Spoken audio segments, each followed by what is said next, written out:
Saudaraku, Injil Yohanes pasal yang ketiga. Kita akan belajar satu persatu dari ayat yang pertama ya saudara. Adalah seorang Farisi yang bernama Nikodemus, seorang pemimpin agama Yahudi. Kita sering mendengar yang namanya Farisi, sering mendengar yang namanya Saduki, sering mendengar yang namanya para imam. Nah, seringkali kita sebetulnya masih bingung membedakan apa itu Farisi, apa itu imam, apa itu ahli Taurat. Pada zaman itu saudara, seorang Yahudi ketika umur 12 tahun, maka dia mulai belajar Taurat. Di umur 30 tahun, kalau dia lulus, dia disebut rabi. Apa saudara? Rabi. Rabi ini disebut juga guru, disebut juga ahli Taurat. Jadi semua orang yang lulus sekolah di umur 30 tahun disebutnya rabi, guru, ahli Taurat. Nah dari sini saudara, nanti mereka ada yang menjadi orang Farisi. Farisi itu artinya dipisahkan. Dalam kesehariannya mereka adalah seorang politikus. Nah, jadi salah satunya Nikodemus ini seorang Farisi itu. Herodes juga seorang Farisi, maka dia jadi raja secara adat orang Yahudi. Tapi secara kenegaraan dipimpin oleh Pontius Pilatus, wakilnya Roma. Jadi Yahudi saat itu Israel sedang dijajah oleh Roma. Nah, lalu ada yang berikutnya. Ya, tadi seorang Farisi bernama Nikodemus, dia seorang pemimpin agama Yahudi. Dari Farisi ini saudara, ada 70 tua-tua. Ya, kata-katanya 70 tua-tua, tetapi sebenarnya jumlahnya adalah 72 tua-tua yang disebut pemimpin agama Yahudi. Bahasa ininya namanya Sanhedrin. Salah satunya adalah Nikodemus tadi. Jadi Nikodemus itu bukan orang Farisi biasa. Dari semua orang Farisi dia salah satu dari 70 yang memimpin itu. Kalau saudara ingat, Paulus juga salah satu anggota Sanhedrin. Yusuf Arimatia salah satu anggota Sanhedrin. Jadi dari orang Farisi itu tadi saudara, yang memimpin salah satunya Nikodemus. Itu yang kita akan belajar percakapan dengan Tuhan Yesus. Lalu ada lagi saudara, golongan Saduki. Saduki ini apa? Saduki ini salah satu dari imam saudara ya. Jadi Imam Lewi itu ada yang salah satunya Saduki, dari keturunan Imam Zadok.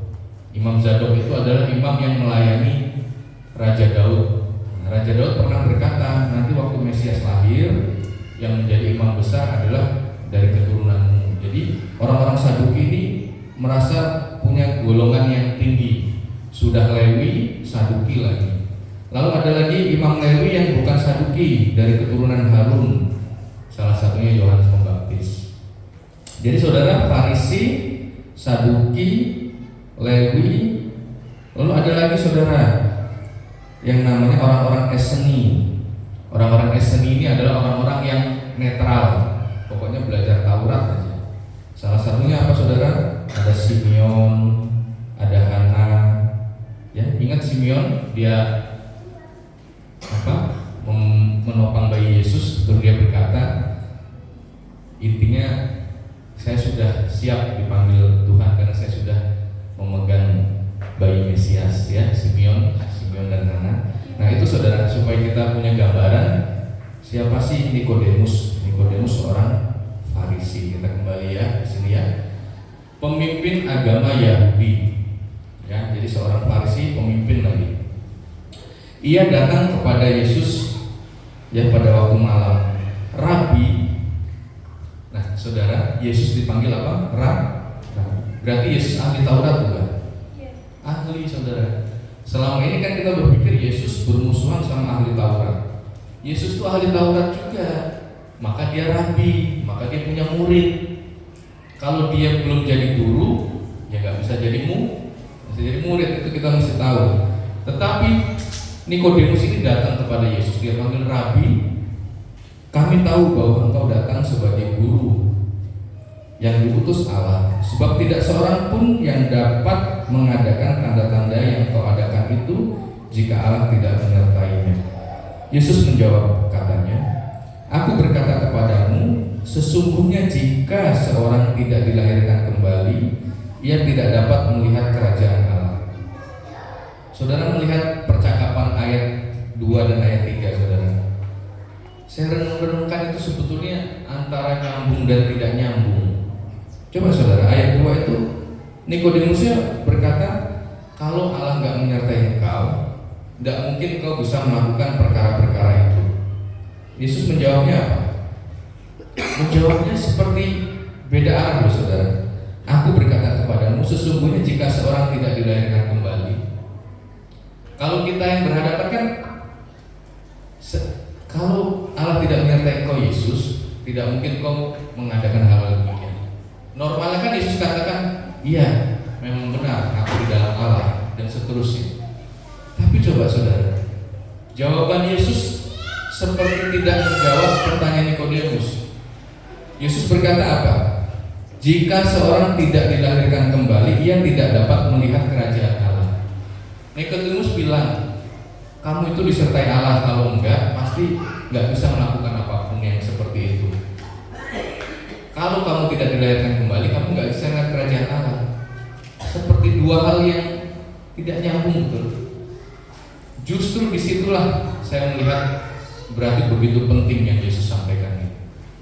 Ya, saudara, kalau saudara ngobrol dengan anak saudara, sering nggak anak saudara menanyakan apa, tapi saudara jawab sesuatu yang lebih penting daripada jawaban untuk pertanyaan itu?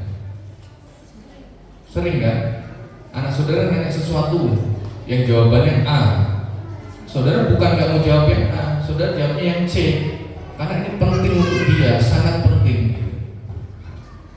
Saya memandang ayat ini begitu, saudara. Ya, kata Nikodemus kepadanya, bagaimana mungkin seorang dilahirkan kalau ia sudah tua? Dapatkah ia masuk kembali ke dalam rahim ibunya dan dilahirkan kembali? Jawab Yesus, aku berkata kepadamu, sesungguhnya jika seorang tidak dilahirkan dari air dan roh, ia tidak dapat masuk ke dalam kerajaan Allah. Begitu penting loh dilahirkan kembali, sangat penting. Ya, dari air dan roh. Air itu apa, saudara? Baptisan. Saudara ingat ketika Tuhan Yesus berbicara dengan perempuan yang di Samaria itu, kalau kamu minum air ini, kamu nggak haus lagi. Apa itu, saudara? Air itu bicara firman, saudara. Kalau kamu lakukan firman ini, kamu nggak akan haus lagi. Lalu roh, saudara. Roh itu apa, saudara? Kita buka Yohanes 4 ayat 24, saudara. Yohanes 4 ayat 24. Ya. Yohanes 4 ayat 24, ini percakapan dengan perempuan Samaria itu, saudara. Kita ke ayat 23 dulu. Ya, Tuhan katakan begini, saudara. Tetapi saatnya akan datang dan sudah tiba bahwa penyembah-penyembah benar akan menyembah Bapa dalam roh dan kebenaran, sebab Bapa menghendaki penyembah yang demikian. Lalu ayat 24-nya, saudara. Allah itu roh. Ya. Allah itu pneuma, ya. Allah itu roh. Roh di sini adalah pneuma, saudara. Allah itu roh. Dan barang siapa menyembah Dia harus menyembah dalam roh dan kebenaran. Roh itu pneuma, kebenaran itu aletheia. Aletheia itu artinya hati yang murni. Nah, saudara, kalau kita mau menyembah Allah, Yohanes 4 ayat 24 tadi berkata Allah adalah roh. Lalu 1 Yohanes 4 ayat 8 berkata Allah adalah kasih. Tadi ayat firman Tuhan tadi 1 Yohanes 4 ayat 8. Jadi menyembah dalam roh itu artinya menyembah dalam kasih. Jadi saudara harus sadari yang namanya worship, yang namanya penyembahan, yang namanya worship, yang namanya penyembahan itu adalah ketika kita hidup dalam kasih agape. Saudara itu menyembah Tuhan ketika saudara mengampuni musuh saudara. Saudara itu menyembah Tuhan ketika saudara mengampuni istri saudara, ketika mengampuni suami saudara, mengampuni anak saudara, mengampuni tetangga saudara. Saudara itu worship kepada Tuhan dalam roh. Roh itu adalah kasih. Allah adalah roh, Allah adalah kasih. Roh adalah kasih. Saudara itu menyembah itu saat saudara mempraktekkan kasih itu loh saudara. Ya. Karena penyembahan itu seperti itu saudara. Kalau yang kita lakukan di sini itu memang praktek kita mengangkat tangan, menyerahkan hati kita. Tetapi tidak semua orang yang angkat tangan itu menyembah Tuhan. Bayangkan kalau misalnya kita bernyanyi sesuatu yang tidak sesuai sama hidup kita. Bukan penyembahan itu, justru sesuatu yang membohongi Tuhan. Saya nyanyi misalnya, ku kasihi kau dengan kasih Tuhan. Saya nyanyi gitu kan. Ku lihat di wajahmu kemuliaan Raja. Ku kasihi kau dengan kasih Tuhan. Saya nyanyi begitu nih. Tapi ternyata saya membenci saudara. Itu saya penyembahan atau malah membohongi Tuhan? Tuhan itu nggak bisa dibohongi. Tapi saya justru bukan menyembah, saya justru berbohong. Ayatnya jelas ya. Ku kasihi kau dengan kasih Tuhan. Kasih Tuhan itu kasih apa? Kasih agape. Kulihat di wajahmu. Orang kalau kepenuhan kasih Tuhan saudara, wajahnya bercahaya seperti Stefanus. Ya waktu dilempari batu, dia kepenuhan roh Allah. Seperti Musa keluar dari kemah, kepenuhan roh Allah. Seperti Esau, ya. Yakub berkata kepada Esau waktu Yakub kabur dari rumah bapaknya Ishak ke tempat Laban, lalu kembali dengan anak dan istrinya. Dari jauh dia ketakutan melihat Esau. Jangan-jangan saya dibunuh nih karena merebut hak kesulungan. Tetapi Esau bilang, kamu memberi aku persembahan sapi, domba dan seterusnya, aku udah punya, ambil aja. Aku nggak perlu. Terus kata Yakub, itu buat kamu. Aku begitu sukacita melihat wajahmu, aku seperti melihat wajah Allah. Yakub berkata begitu loh kepada Esau. Kenapa? Karena Esau mengampuni saudara. Jadi orang yang mengampuni itu saudara, orang yang salah melihat saudara memaafkan, melihat saudara itu seperti melihat wajah Allah. Karena Allah juga maha mengampuni. Kita kembali saudara. Yohanes 4 ayat 24, 1 Yohanes 4 ayat 8. Jadi penyembahan itu adalah ketika saudara hidup dalam kasih. 24 jam kita terus hidup dalam kasih.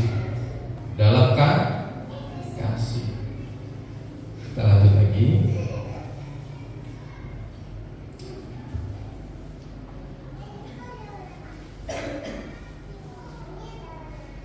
Yohanes 3 ayat 5. Apa yang dilahirkan dari daging adalah daging, dan apa yang dilahirkan dari roh adalah roh. Menurut saudara, Yesus itu dilahirkan dari daging atau dari roh, saudara? Yesus itu dilahirkan dari daging atau dari roh, saudara? Dari roh. Saudara yakin? Saya menjebak saudara ini. Perhatikan ini saudara. Saudara masuk perangkap saya. Yesus lahir dari daging atau dari roh?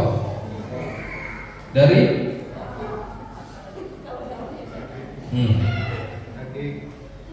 Ini saudara ya.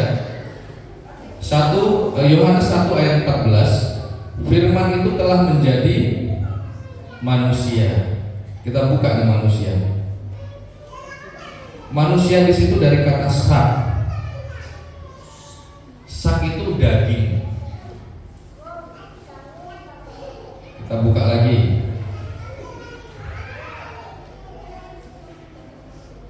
Kita buka di Galatia 5 ayat 19. Galatia 5 ayat 19.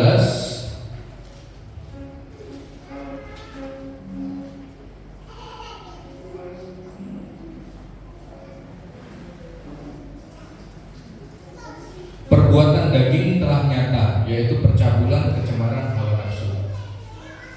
Kata daging di situ sama dengan Yesus lahir tadi. Firman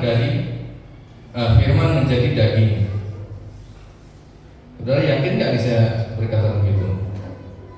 Ya, Galatia 5 ayat 19. Sabda paralel itu ya, saudara. Setiap membaca firman, perhatikan kata aslinya, saudara. Perbuatan daging, perbuatan sak, perbuatan daging telah nyata. Apa saudara? Percabulan, kecemaran, hawa nafsu. Lalu 1 Yohanes 1 ayat 14 berkata Yesus lahir dari daging loh, saudara. Bukan dari roh. Firman itu telah menjadi sak. Manusia di Alkitab itu bisa diterjemahkan sak, bisa diterjemahkan sebagai antropo. Kalau dalam Matius 4 ayat 4 ketika Yesus berkata manusia hidup bukan dari roti saja tetapi dari firman yang keluar dari mulut Allah, kata manusia di situ pakai kata antropo. Jadi antropo hidup bukan dari roti saja tetapi dari rema yang keluar dari mulut Allah. Tetapi Yesus dilahirkan dari kedagingan, saudara. Dari daging yang maksud saya. Jadi Yesus itu, saudara, lahir dari sak atau daging. Ada tubuh, ada jiwa, ada roh. Yesus juga punya roh Allah, makanya dia hidup. Kalau tidak ada roh, tubuh tanpa roh mati. Tapi saudara mengerti nggak? Selama Yesus hidup, dia tidak mengikuti saknya itu, saudara. Yesus hidup mengikuti rohnya, sehingga ia tidak berdosa. Jadi ketika saudara merasa ya Yesus gak berdosa, kalau saya manusia biasa, saya bisa berdosa, itu sebetulnya salah. Yesus itu bisa berdosa. Kita buka dalam Ibrani 4 ayat 15. Ini dasar-dasar iman yang mungkin kelihatannya sepele, tapi saudara nanti akan mengerti ya. Ibrani 4 ayat 15, saudara. Sebab imam besar yang kita punya bukan imam besar yang tidak dapat merasakan kelemahan-kelemahan kita. Sebaliknya, sama dengan kita, ia telah dicobai hanya tidak berbuat dosa. Jadi kalau saudara masih berpikir Yesus itu Allah sempurna sehingga dia tidak berbuat dosa, hanya skenario saja dia jadi manusia yang tidak mungkin berbuat dosa, jadi sepanjang skenario aja dia disalib. Bukan, Yesus itu menundukkan diri, taat mati sampai di kayu salib. Dia juga dilahirkan sama seperti saudara dan saya, punya sak. Firman Tuhan yang katakan, firman itu sudah jadi sak. Di dalam diri Yesus itu ada keinginan untuk berbuat dosa, tetapi dia lebih menuruti rohnya. Ini yang membuat saya ingin mengajak saudara semua, kita semua ini bisa tidak berdosa. Selama ini kita pasti merasa saya ini wajar berdosa dan seterusnya. Semangat kita untuk tidak berdosa itu sangat kecil. Saya mau ngajak kita, ayo kita bisa loh tidak berdosa.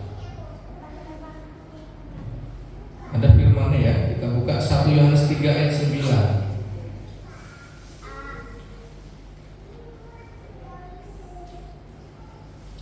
1 Yohanes 3 ayat 9. Ya. Dikatakan apa saudara? Setiap orang yang lahir dari Allah tidak berbuat dosa. Tadi ingat 1 Yohanes 4 ayat 8, Allah adalah kasih. Setiap orang yang lahir dari kasih agape tidak berbuat dosa lagi. Saudara tahu artinya dosa apa, saudara? Dosa itu artinya meleset dari sasaran, ya, hamartia bahasa Yunaninya, hamartia. Jadi segala sesuatu yang saudara lakukan kalau tidak tepat dengan sasaran itu adalah dosa. Sasaran alamnya apa, saudara? Kasih, saudara. Jadi saudara itu sasarannya adalah hidup dalam kasih. Segala sesuatu dilakukan dalam kasih, maka saudara sudah berhenti berbuat dosa. Mulai dari saudara bangun pagi, saudara bekerja, pulang bekerja, semuanya saudara lakukan dalam kasih agape. Saudara sudah berhenti berbuat dosa. Kenapa orang mencuri? Karena dia tidak mengasihi sesamanya. Kenapa orang berselingkuh? Karena dia tidak mengasihi istrinya. Kenapa orang itu tidak memperhatikan pekerjaan Tuhan? Karena dia tidak mengasihi Tuhan. Kalau orang itu agape, dia sudah berhenti berbuat dosa. Amin enggak? Inti firman Tuhan kan itu, menyembah dalam kasih, hidup dalam kasih, pikirkan perkara-perkara di atas. Kasih, intinya adalah kasih.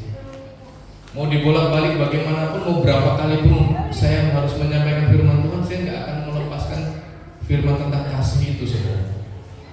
Ya.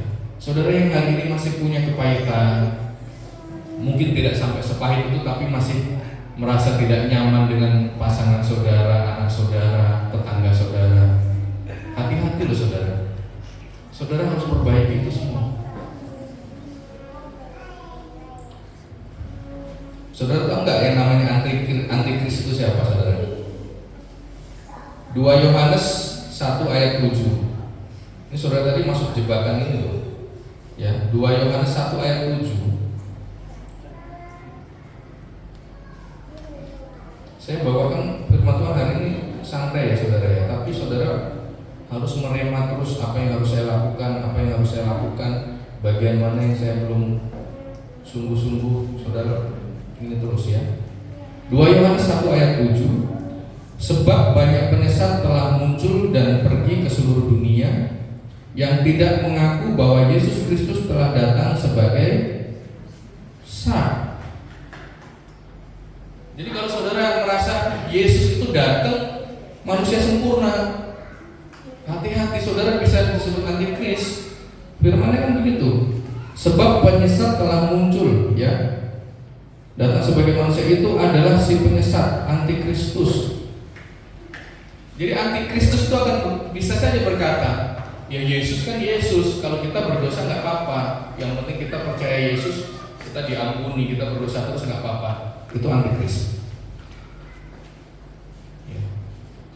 Kalau ada orang berkata kita berdosa nggak apa-apa, yang penting kita percaya Yesus. Kalau Yesus memang nggak bakal berdosa karena dia memang manusia ilahi, itu antikris. Karena firman Tuhan katakan firman itu telah menjadi Sang, firman itu telah menjadi daging.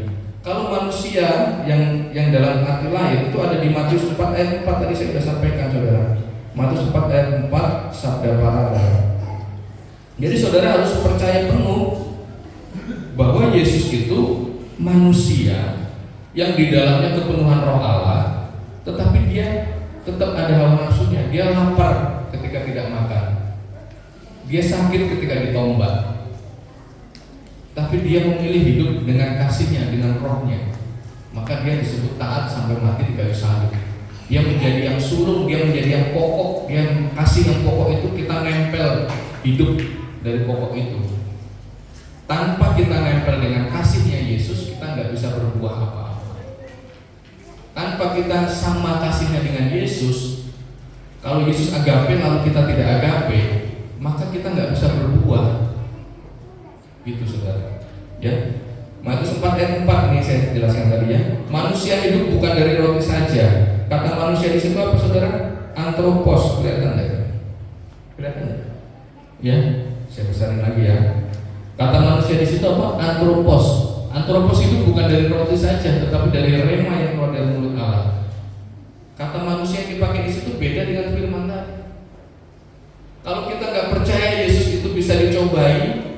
dan dia bisa jatuh tapi dia memilih tidak jatuh karena dia menuruti Roh Allah, terus kita merendahkan diri kita, itu Yesus, kalau saya berdosa nggak apa-apa, itu antikris.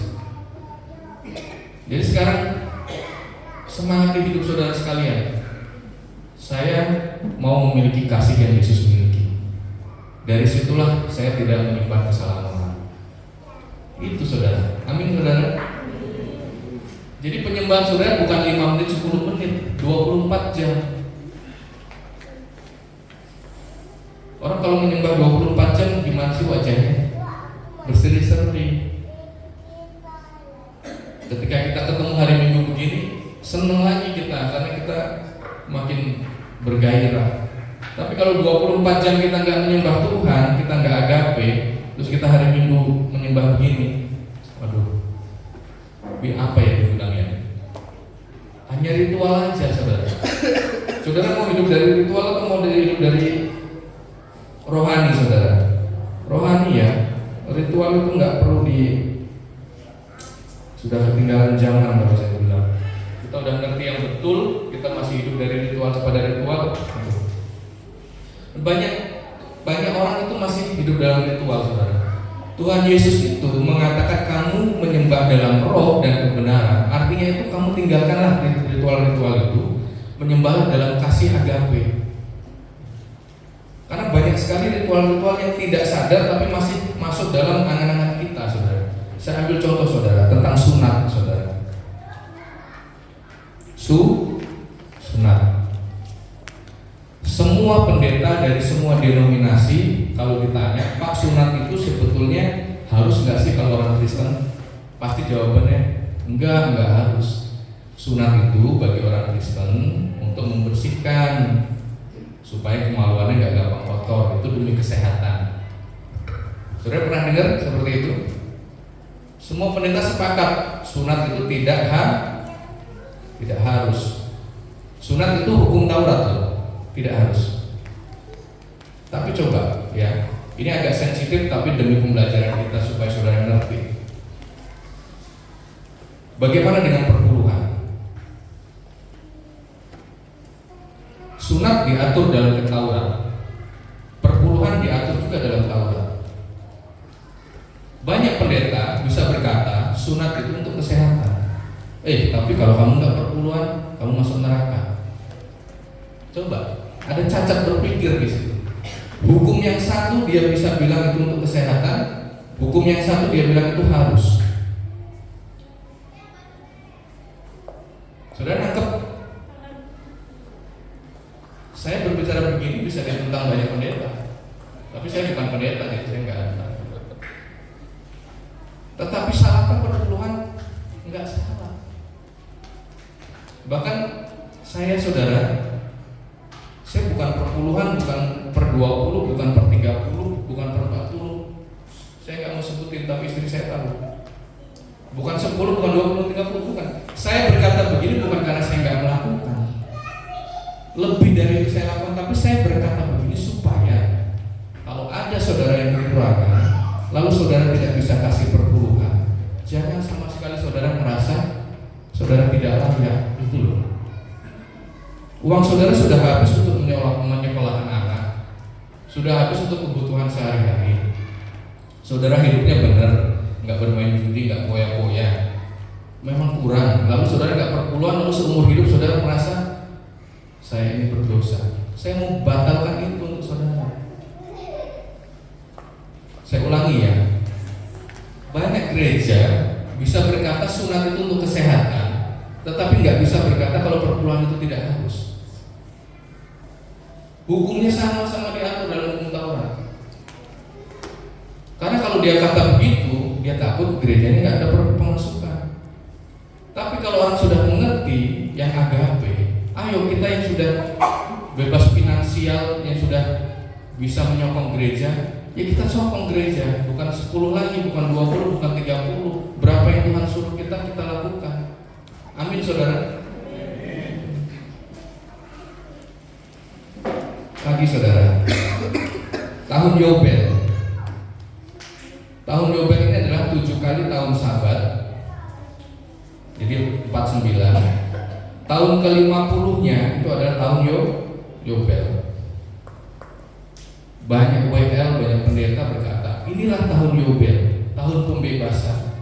Kita dibebaskan dan seterusnya. Tapi banyak orang tidak bisa berkata bahwa hari ini Sabat, besok juga Sabat, besok juga Sabat. Adanya tahun Yobel itu 7 kali tahun Sabat, tahun berikutnya tahun Yobel. Jadi budak-budak dilepas, tanah-tanah yang tadinya disewakan kalau ditebus diperbolehkan, dikembalikan dan seterusnya. Tahun pembebasan terjadi kalau sudah 7 kali tahun Sabat. Kita mengimani sekarang ini kita sudah dibebaskan. Ini tahun Yobel buat kita. Tapi hari Sabat tetap kita tarik-tarik. Hari Sabat itu cuma hari Minggu. Hari Minggu kamu harus kuduskan, itu hari Sabat 6 hari bekerja, yang ke-7 harus kuduskan. Ini masih cacat berpikir. Kok bisa Yobelnya dianggap tiap hari, dianggap tiap tahun, tapi Sabatnya ditarik ke 1 hari? Gak bisa. Maka saudara, percayalah sama saya, Alkitab itu membawa kita, perjanjian baru itu membawa kita bebas dari segala ritual. Satu kuncinya, hidup dalam kasih Yesus. Ya. Hidup dalam kasih Yesus. Gak mungkin saudara gak ngasih persembahan kalau saudara ada dalam kasih Yesus. Saya dapat berkat nih bulan ini, pasti saudara pikirkan pekerjaan Tuhan. Saudara memahami? Saya bukan mencela siapapun, saya membuka pikiran kita. Alkitab mengajarkan hiduplah dalam kasih. Ya, Matius 22:37-39, kasihlah Tuhan Allahmu ya dengan segala hati, jiwa dan kekuatanmu. Dan ayat 39, kasihlah sesama manusia seperti dirimu sendiri. Ayat 40-nya, Matius 22 ayat 40. Dalam kedua hukum itulah terdapat seluruh hukum Taurat. Jadi hukum Taurat itu semua kita lakukan kalau kita sudah kasih agape, saudara. Amin. Luar biasa ya. Saya itu merdeka karena saya nggak satu pun dari firman Tuhan itu yang saya anggap sebagai ritual. Semua saya lakukan karena kasih agape. Jadi saudara, bukan saudara nggak boleh perpuluhan, ya. Mau persepuluhan, per 20, per 30 itu boleh. Boleh saudara. Saya ulangi ya supaya enggak, mungkin masih ada saudara, wah saya dari kecil disuruh perpuluhan terus sekarang dibilang enggak. Sunat itu tidak harus. Lalu kenapa perpuluhan dibilang harus? Coba saudara pikir. Sunat itu tidak harus, ya kan? Untuk kesehatan dibilang. Tapi kenapa perpuluhannya dibilang harus? Salah nggak cara berpikirnya? Salah. Di satu hukum Taurat yang sama, kamu harus sunat. Oke.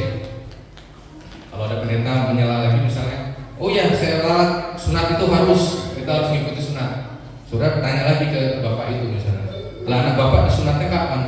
Kelas 6 SD. Oh, salah pak, hukum Taurat itu sunatnya 8 hari pak. Ya 8 hari disunat. Gitu loh. Siapa kita di sini yang anaknya 8 hari disunat? Nggak ada kan? Itu loh saudara. Jadi kita pecahkan, ya pecah telur ini. Kita pecahkan ritual, singkirkan semua. Hidup dalam kasih, ini saudara, yang kita ikuti ini saudara, ini kan bagian dari ritual. Boleh nggak menjalankan ini? Boleh, tetapi isinya harus agape. Maka saya minta tambahkan setiap kita habis ibadah, nggak ada salahnya yuk kita makan bareng, kita ngobrol.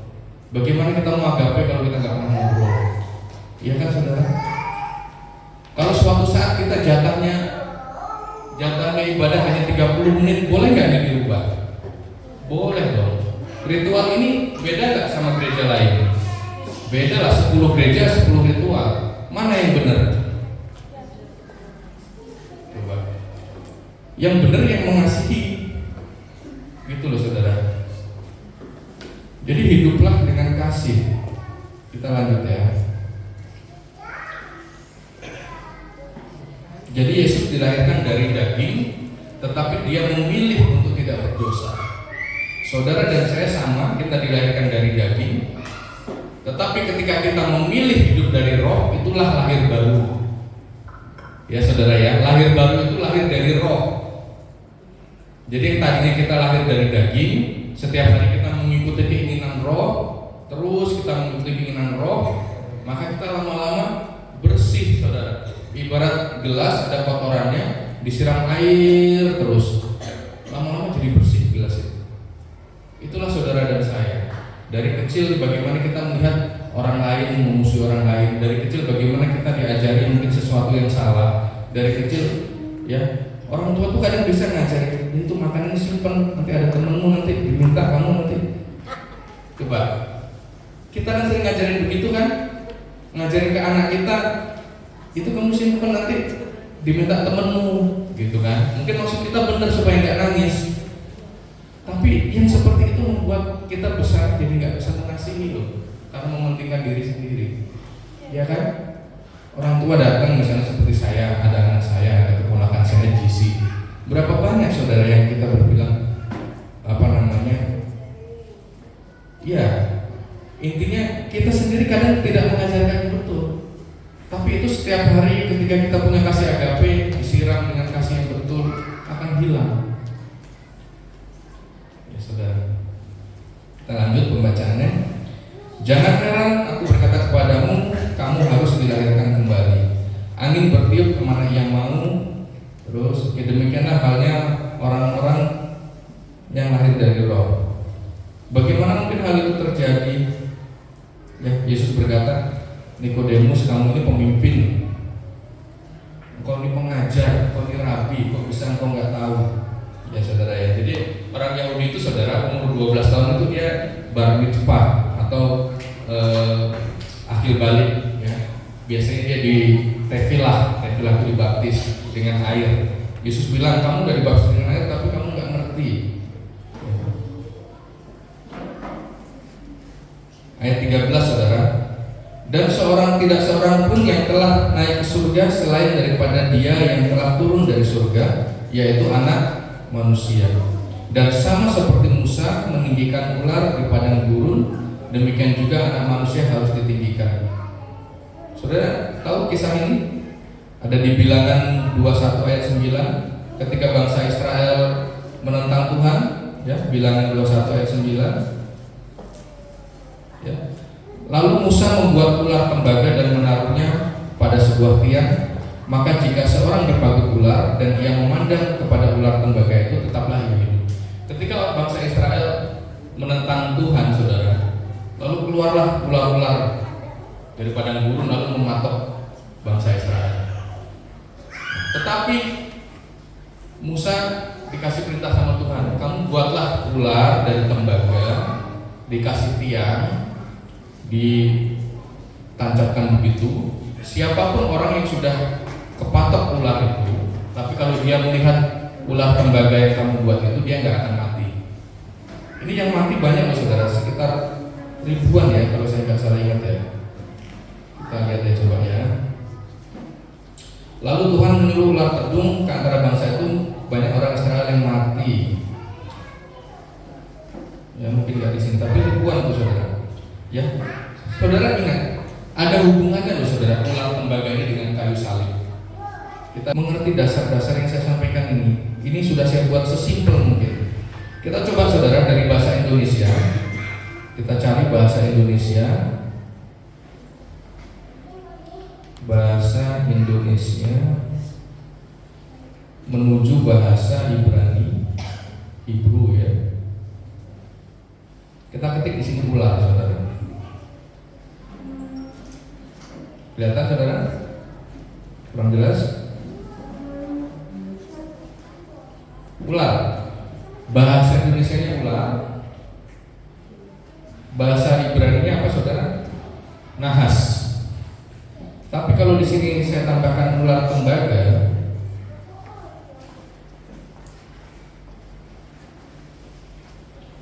bahasa Ibrani apa saudara? Nehuset. Nehuset. Nah, kata Mehuset ini saudara, perhatikan di huruf ini. Perhatikan di huruf terakhir ini saudara. Yang membedakan ular dengan ular tembaga itu satu huruf ini. Ini namanya huruf taf. Ya, huruf taf. Saudara ingat bentuknya seperti ini, begini ya. Nah, ini saudara. Huruf taf. Ya, ini huruf taf ya. Huruf taf itu bentuknya seperti ini saudara. Huruf ini huruf sekarang. Huruf Ibrani klasik. Yang Ibrani zaman lama itu ada yang ini, ada yang ini saudara. Saudara ngerti maksudnya? Salib. Jadi ketika Yesus berkata sama Nikodemus, seperti ular yang ditinggikan, nanti anak manusia juga akan ditinggikan. Yesus tuh ngomong, nanti saya juga mau disalib, supaya orang yang percaya kepada salib itu tidak binasa. Ya, jadi zaman sekarang orang belajar huruf Ibrani yang ini, tetapi zaman dahulu kala yang ini, gitu loh. Jadi ular dengan ular tembaga bedanya ada di satu huruf ini. Luar biasa ya, luar biasa loh. Lalu apa hubungannya? Ya, Tuhan bilang begini, saya baca ulang ya, saudara amati ya. Adik-adik tenang ya. Yohanes 3:14, dan seperti Musa meninggikan ular di padang gurun, demikian juga anak manusia harus ditinggikan. Nanti anak manusia harus disalib, itu kata Yesus. Nah, kalau disalib baru ada kata supaya setiap orang yang percaya kepadanya beroleh hidup yang kekal. Ya, supaya itu kan pasti kanan belakangnya ya. Jadi nanti saya tuh disalib supaya yang percaya kepadanya, percaya kepada penyaliban itu. Penyaliban itu apa sih? Penyaliban itu simbol kasih. Ya, simbol kasih loh. Supaya setiap orang yang percaya kepadanya beroleh hidup yang kekal. Tapi saya mau tanya kepada saudara, supaya setiap orang yang percaya kepadanya beroleh hidup yang kekal. Saudara percaya nggak kepada Yesus? Percaya? Saudara orang Kristen atau orang percaya? Ya saudara orang Kristen atau orang percaya? Orang percaya. Lalu saya tanya lagi, seandainya saudara bukan orang Kristen, seandainya bukan, dan sekarang saudara yang merasa orang percaya, menurut saudara bedanya apa? Coba saudara pikirkan. Saya itu orang percaya Mas Hidup, maka sekarang kondisi saya begini. Tapi saya mau tanya, seandainya saudara bukan orang percaya, memang kondisi saudara gimana sih? Maksud nggak? Saudara semua mengaku percaya pada Yesus, betul? Tapi seandainya saudara nggak percaya sama Yesus, emang bedanya apa di hidup saudara? Apa? Tidak agape. Memang betul itu jawabannya. Jadi kita harus sadar loh, saya itu orang percaya. Tapi seandainya saya bukan orang percaya, emang bedanya saya apa dengan sekarang? Kalau sampai nggak ada, berarti saya belum percaya. Apa sih bedanya saya sama tetangga saya yang belum bukan orang percaya? Apa sih?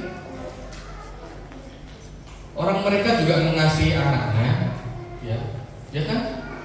Apakah yang mengasihi anak cuma kita orang agape? Enggak. Orang dunia juga filia kepada anak. Mereka mengasihi anak, kita juga mengasihi anak. Mereka rela mati untuk anaknya, mungkin kita juga sama. Bedanya apa sebetulnya? Jadi orang percaya itu orang yang dikhususkan. Kalau ini dunia, lalu ini saya dan saudara, ini kita disendirikan nih, dikhususkan nih. Dari atas Allah melihat ini orang percaya nih. Ini orang percaya nih. Terus apa bedanya dengan yang di luar ini yang bukan percaya? Harus ada bedanya dong.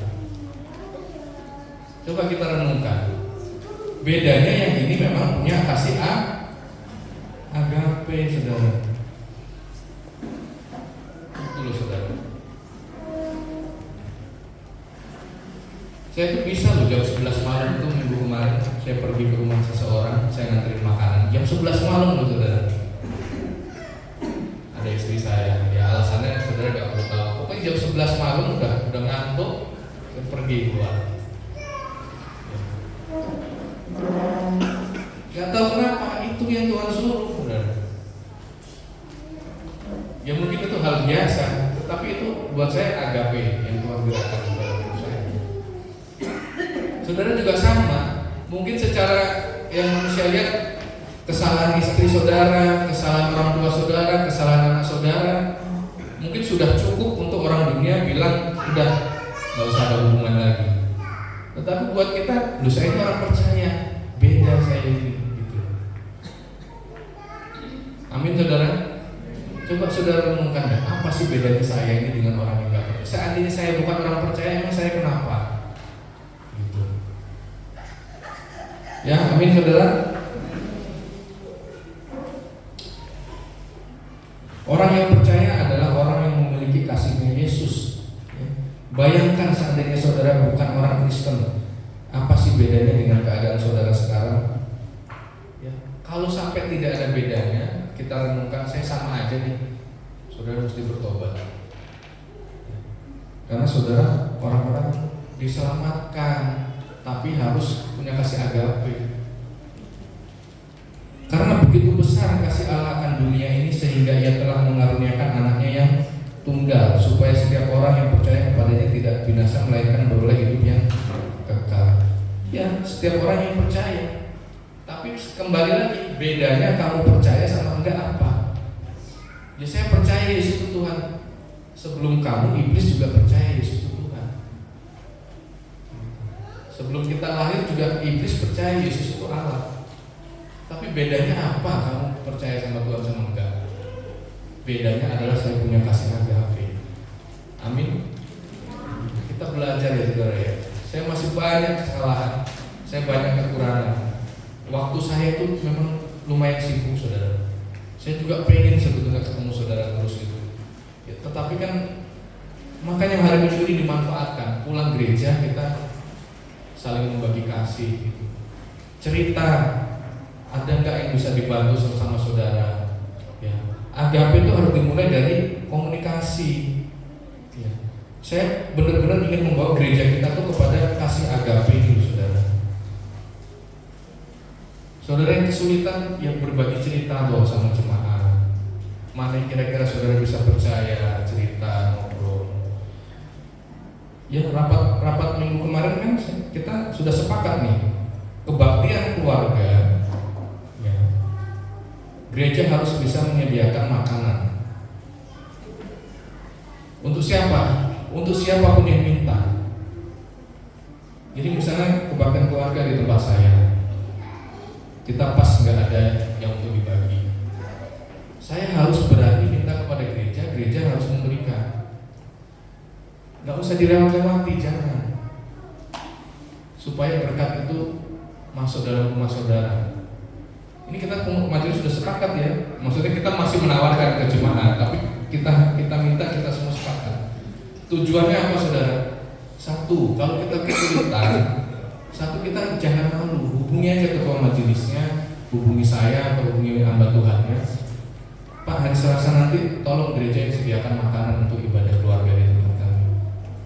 Clear, jangan dilewati, jangan. Itu bentuk agama. Gereja ini harus mulai ke arah yang betul. Jemaat yang nggak mampu harus kita bantu. Keuangan defisit, hubungi orang-orang yang kira-kira mampu. Ya kan? Misalnya hubungi Pak Sundoyo, Pak Sundoyo, keuangan defisit, perlu gini-gini sebagai bentuk agape. Kalau Bapak Sundoyo ada, pasti diberikan. Tidak ada, mungkin dia tanya saya dan seterusnya. Tapi intinya jemaat Tuhan jangan malu, kita harus sama-sama agape. Gereja juga bingung kalau ibadah dilewati, terus kita mau kasih pun belum tentu diterima, kan bisa ditolak. Tapi dari atas mimbar saya katakan ini kita semua mau belajar agape. Jadi tolong diterima apa yang gereja mau lakukan, supaya kita semua clear.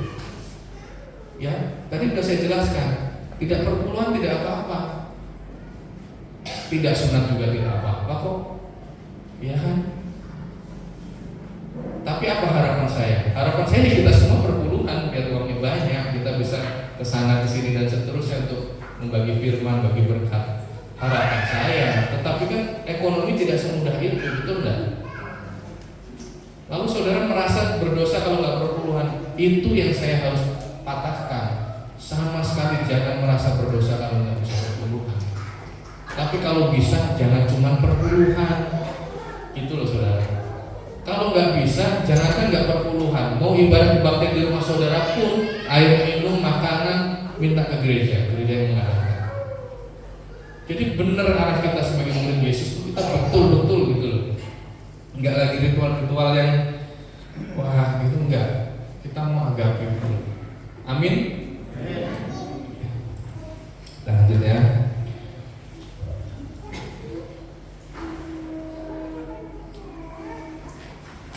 Tetapi barang siapa melakukan yang benar, ia datang kepada terang, supaya menjadi nyata bahwa perbuatan-perbuatannya dilakukan dalam Allah.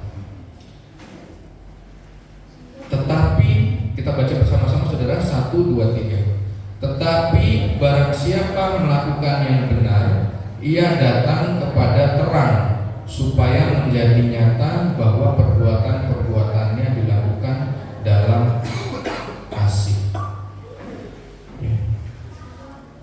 Itu rumus yang saudara bisa pakai terus. Allah adalah kasih. 1 Yohanes 4 ayat 8. Jadi supaya bahwa perbuatan-perbuatannya dilakukan dalam kasih.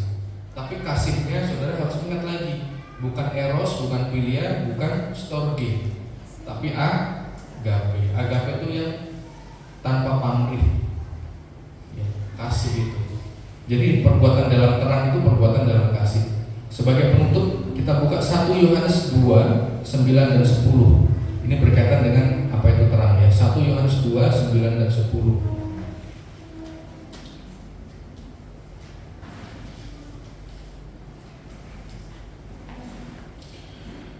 Barang siapa berkata bahwa ia berada di dalam terang tetapi yang membenci saudaranya, ia berada di dalam kegelapan sampai sekarang. Barang siapa mengasihi saudaranya, ia tetap berada di dalam terang, dan di dalam terang dan di dalam dia tidak ada penyesatan. Saya ulangi, barang siapa mengasihi saudaranya, ia tetap berada di dalam terang. Jadi barang siapa agape kepada orang lain, ia tetap berada di dalam terang. Dan di dalam dia, di dalam kasih agape itu tidak ada penyesatan, tidak ada penyesatan. Jadi sesat itu bukan masalah yang satu percaya Tritunggal, yang satu percaya Oneness, yang satu percaya Unitarian, bukan. Doktrin gereja itu saudara, seandainya saudara tahu, memang yang mayoritas Tritunggal, tetapi secara umum gereja di dunia ini doktrinnya macam-macam. Ya, kita nggak perlu bahas, tapi doktrinnya macam-macam. Tapi Tuhan katakan loh, dan di dalam dia, di dalam kasih itu saudara, tidak ada penyesatan. Jadi mau doktrin saudara salah sekalipun, kalau hidup saudara agape, kalau kasihnya Yesus itu ada dalam hidup saudara, nggak ada penyesatan, saudara tetap selamat. Percaya nggak saudara?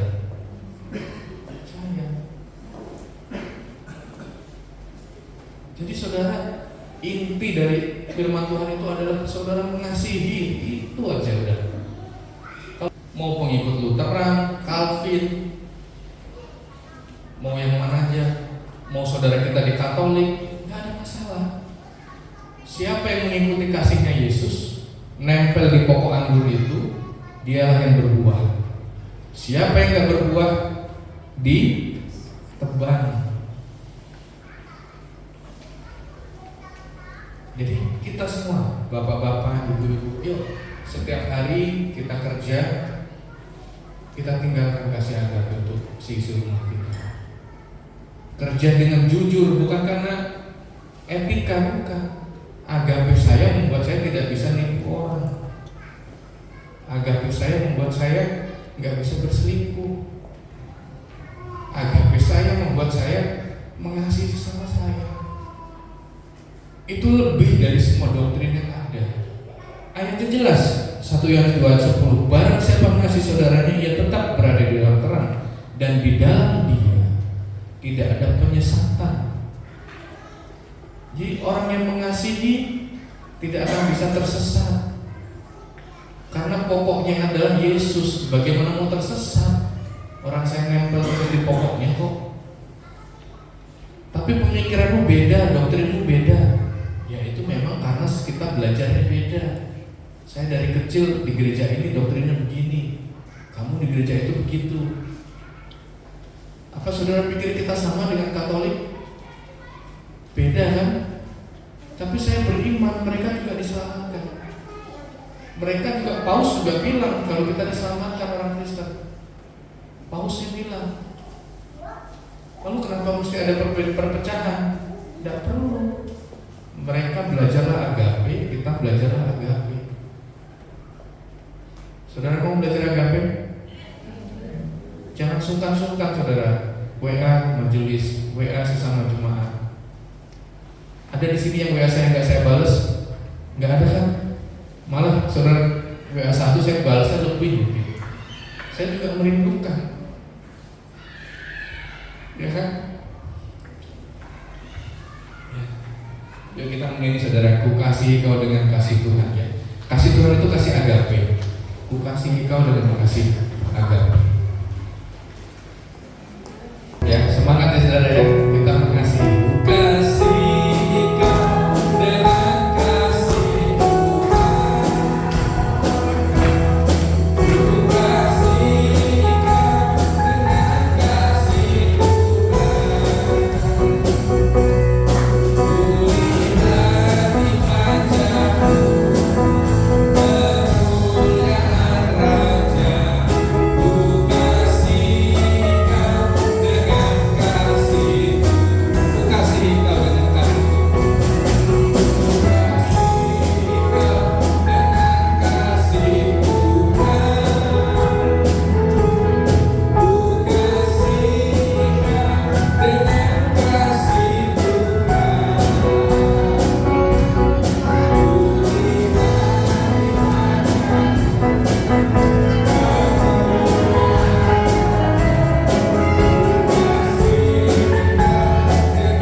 Tidak semudah yang mungkin sekarang kita bayangkan. Di sini kita lega.